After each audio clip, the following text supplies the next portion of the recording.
आजची रेसिपी करणार आहे। डब्यासाठी आपल्याला जर खूप झटपट भाजी, एखाद्या वेळेला काय होतं की एखादी भाजी आपल्याला बनवायची तर असते पण वेळेअभावी आपण बनवत नाही। तर अशाच वेळेला जर शिमला मिरची अशी जर भाजी आपल्याला बनवायची झाली तर ही भाजी खूप लवकर होते। बघा, सिंपल पद्धतीने आज मी शिमला मिरची बनवणार आहे। बरेच जण शिमला मिरची मधले बी काढून टाकतात, तर तुम्हाला आवडत नसेल, काही इश्यू असतील तर तुम्ही जरूर काढून टाका। पण मी शिमला मिरची मधली बी काढलेली नाही। देठही बघा मी काढलेले नाहीत आणि शिमला मिरची स्वच्छ धुवून घेतलेली आहे।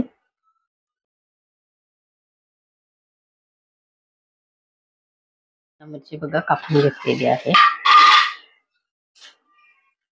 कढई मी ठेवलेली आहे गॅसवरती। तेल चांगलं गरम करायचंय। खूप कमी साहित्यामध्ये आपल्याला ही भाजी बनवता येते। 7-8 मी लसणाच्या पाकळ्या जिरं घालून कुटून घेतलेले आहे। जिरं घालूनच कुटा, याचा स्वाद खूप छान येतो।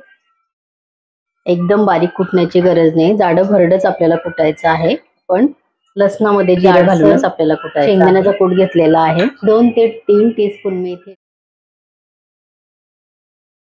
साल, मी शेंगदाण्यावरची साल काढलेली नाही, जाडसर फक्त कुटून घेतलेली आहे। म्हणजे तेल गरम झालेलं आहे। थोडेसे आपण लसणाच्या पाकळ्या कुटून घेतलेल्या आहे। अर्धा टीस्पून जिऱ्यामध्ये थोडंसं मी तुम्हाला शेंगदाण्याचा कूट दाखवला आणि इथे हे वाटण आहे, कांदा खोबऱ्याचं हे वाटण आहे केलेलं। तर हे गरजेनुसार आपल्याला वापरायचं आहे।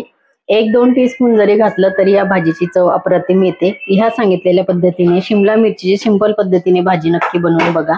ही भाजी डब्यासाठी तुम्ही अगदी आवडीने नेऊ शकता। तेल गरम झालेलं आहे। अगदी अर्धा टीस्पून मी राई घातलेली आहे, खूप थोडीशी। कुटून घेतलेलं लसूण आणि जिरं। तेल चांगलं गरम झाल्यानंतर गॅस मात्र कमी करायचा आहे। कांद्या खोबऱ्याचं 2 टीस्पून मी वाटण घातलेलं आहे।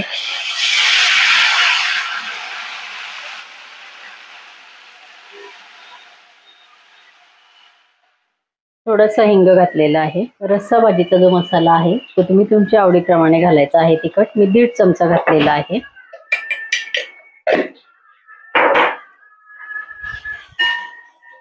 शेंगदाण्याचा कूट आणि आता आपण शिमला मिरची कापून घेतलेली या मसाल्यामध्ये घालायची आहे। गॅस आपला कमीच आहे।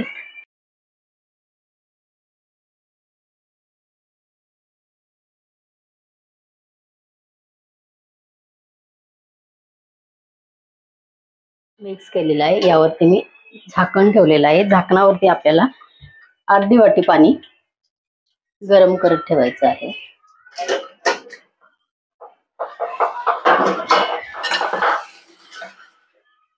चवीपुरतं मीठ घालायचं आहे आणि आपण जे गरम पाणी करून घेतलेले ताटावरती ते थोडंसं पाणी आपल्याला शिमला मिरचीवरती टाकायचं आहे। थोडीशी कोथिंबीर घालायची, अगदी थोडासा मॅगी मसाला घालायचा। अर्धी वाटी आपण पाणी गरम केलेलं आहे, तेवढी संपूर्ण अर्धी वाटी आपल्याला इथे टाकायची आहे।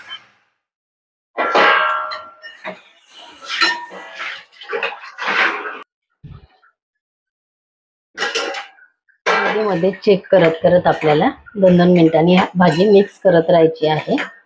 तर मी ही 2-3 वेळेला मध्ये झाकण काढून आणि भाजी मिक्स केलेली आहे।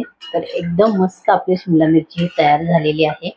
या पद्धतीने नक्की झटपट ही भाजी करून बघा। मंडळी, आजची रेसिपी आवडली असेल तर इतरांना शेअर करा। या पद्धतीने भाजी करून बघा। परत भेटूया असंच एका छानशा रेसिपी बरोबर। तोपर्यंत बाय बाय।